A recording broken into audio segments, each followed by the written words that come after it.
চলতেছে এশিয়া কাপের ফাইনাল, চিরপ্রতিদ্বন্দ্বী ভারত এবং পাকিস্তান।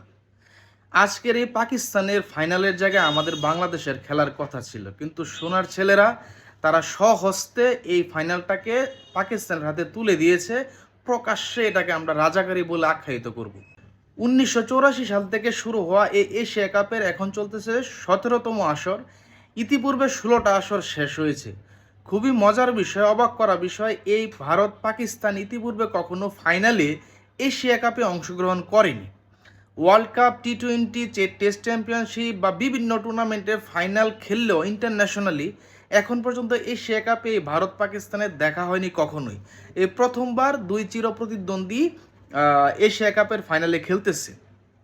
আপনাদের সমর্থন কার উপরে আছে?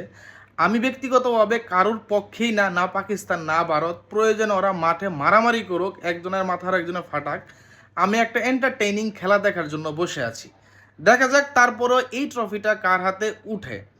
যদিও আমাদের এই সময় আমাদের ছেলেরা হয়তো দুবাইয়ের আবুধাবিতে কোনো এক হোটেলে বসে তারা খেলাটা এনজয় করছে এবং তারা হয়তো লিস্ট করে ফেলতেছে যে আরও কী কী তাদের কেনাকাটার বাকি আছে, যেহেতু তাদের উদ্দেশ্য ছিল এই ম্যাচটাকে শুধুমাত্র বাহানা করে দুবাইয়ের ট্যুর কমপ্লিট করা।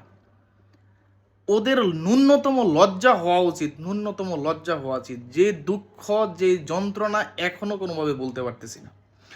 এই যে ফাইনাল হচ্ছে এটাতে কোনোভাবে মনোযোগ নিজেকে নিয়ে যেতে পারতেছি না, অথচ সেখানে কল্পনাতে আমার লাল সবুজের জার্সি, লাল সবুজের পতাকাকে দেখতে চেয়েছিলাম। যাই হোক, আমরা অপেক্ষা করি আজকের ফাইনালের কে বিজয়ী হবে।